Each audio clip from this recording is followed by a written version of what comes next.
नमस्कार दोस्तों, आप देख रहे हैं सलाम भारत। सड़क से लेकर संसद तक की हर खबर को दिखाने का प्रयास करता है सलाम भारत। लेकिन यहाँ पर जो मतलब मनोदशा चल रही है, जिस तरह की दशा और दुर्दशा चल रही है, वो है बुजुर्गों का पेंशन।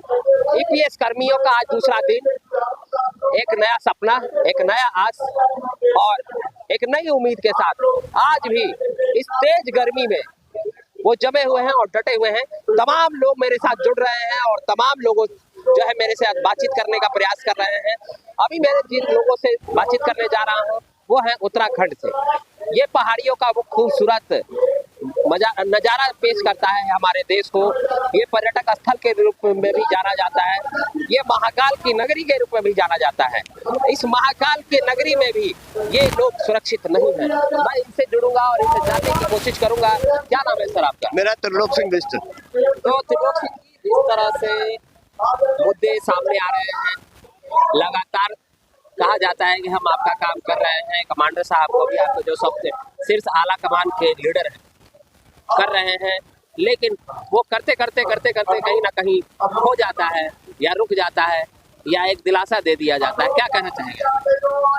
देखिए, मैं आपको बताना चाहता हूँ कि ये सरकार जो है पूरी तरीके से गूंगी बहरी सरकार हो गई है और ये सरकार नहीं चाहती है कि अपने श्रेष्ठों का काम हो, अपने प्रबुद्ध जनों का काम हो। मैं इस सरकार को बताना चाहता हूँ और विशेष करके मोदी जी को बताना चाहता हूँ कि मैं उस धरती से आया हूँ, केदारनाथ की भूमि से आया हूँ। और जब मोदी जी तपस्या के लिए केदारनाथ गए थे तो उनको जो है वहां पर एक तपस्वी ने जो आशीर्वाद दिया था कि आप यहाँ पर तपस्या ना करें, आपको देश में बहुत बड़ा काम करना है। और वो जो है गुजरात के मुख्यमंत्री बने थे, इसके बाद इस देश के जो है प्रधानमंत्री बने हैं। लेकिन ये प्रधानमंत्री भूल गए हैं कि मुझे अपने श्रेष्ठों का, अपने जो है देव तुल्य जनता का सम्मान करना है और इनको जो है ये लगातार परेशान कर रहे हैं। आप लोग समझ सकते हैं कि क्या इस देश का नागरिक जो कि पैसे कमाने के बाद इनको पैसा देता है, ये पेंशन के मद में पैसा जमा होने के बाद 500 रुपए, 1100 रुपए, 1200 रुपए, 1500 रुपए जो इनको पेंशन मिलती है, इस पेंशन में क्या इनका गुजारा हो सकता है? इनको इस बात की समझ नहीं है। लेकिन ये अपने सांसदों का वेतन, अपने विधायकों का वेतन बढ़ाते हैं।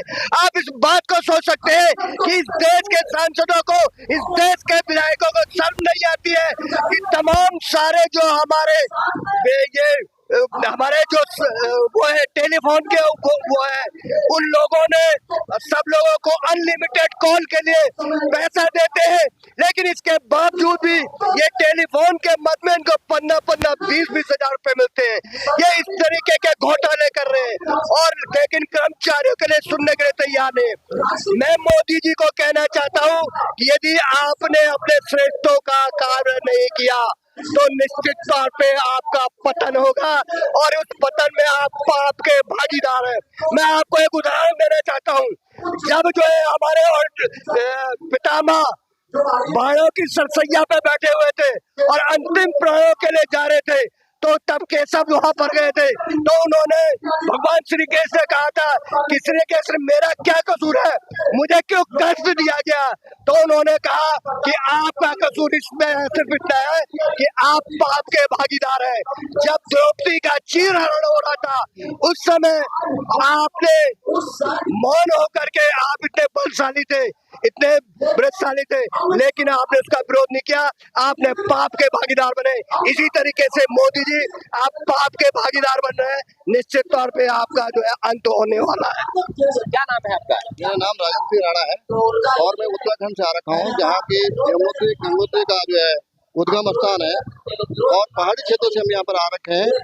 हमारा ये जो पेंशन का मामला है, ये तकरीबन 8-9 साल से हम संघर्ष कर रहे हैं, लेकिन हमारी जो सरकार है, केंद्र सरकार है, इतनी गूंगी बहरी बन चुकी है कि वो अपने बुजुर्ग कर्मचारियों की बात नहीं सोचती है।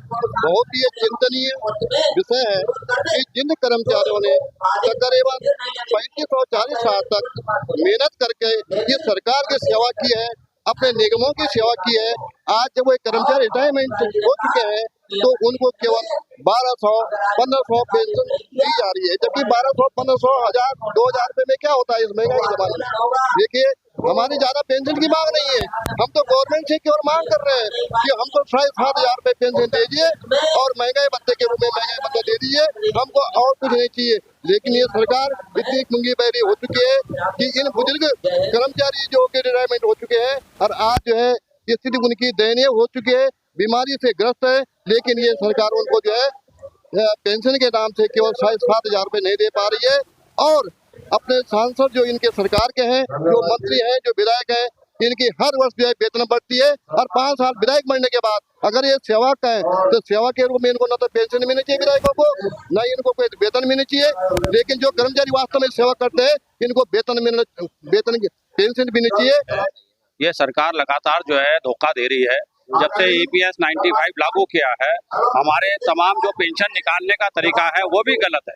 पेंशन जो है आपकी जो है वो पूरी वेतन पर निकलनी चाहिए, जबकि सरकार के द्वारा वेतन भी हमारा 15,000 रुपए निर्धारित किया गया है।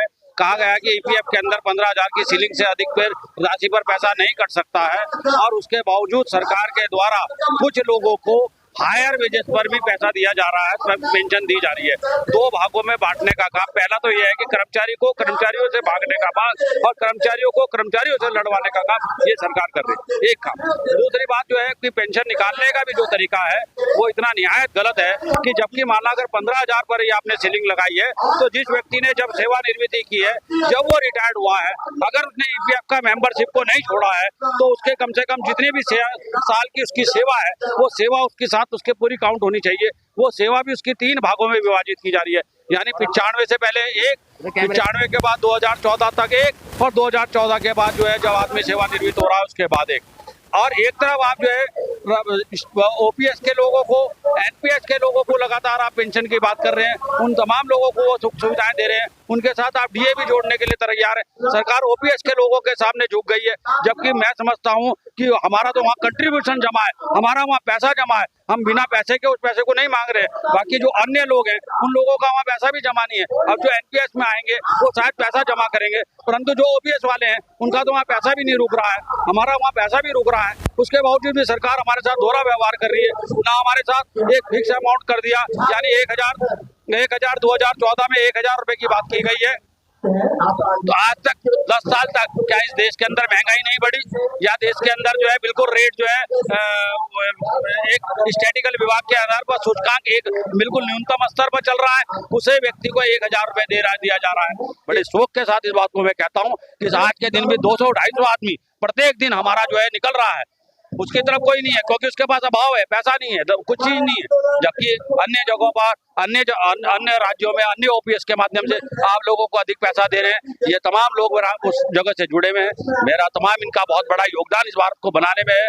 चाहे कोई सा भी सेक्टर रहा हो, चाहे वो BHEL का सेक्टर रहा हो, चाहे वो ऑयल इंडस्ट्रीज रही हो, चाहे वो बिजली उद्योग रहे हो, चाहे वो परिवहन उद्योग रहे हो, जो सरकार की जो रीढ़ है, जो सरकार को कमा करके देने वाले, राजस्व देने वाले विभाग हैं, वो तमाम विभाग के लोग जो है इन सुविधा, अपनी पेंशन की सुविधा से वंचित है। सरकार को इस विषय पर ध्यान देना चाहिए। इन्हीं शब्दों के साथ मैं अपनी बात देना चाहिए। बहरहाल देखते हैं कि इनका हक इनको कब मिलता है। बहरहाल अभी इनकी कल भी यहाँ पे लड़ाई जारी रहेगी, क्योंकि इस बार जो है ये मैदान पर उतर गए हैं करो या मरो की स्थितियां पैदा करके। और सड़क से संसद के हर खबर के लिए देखना ना भूले। सलाम भारत।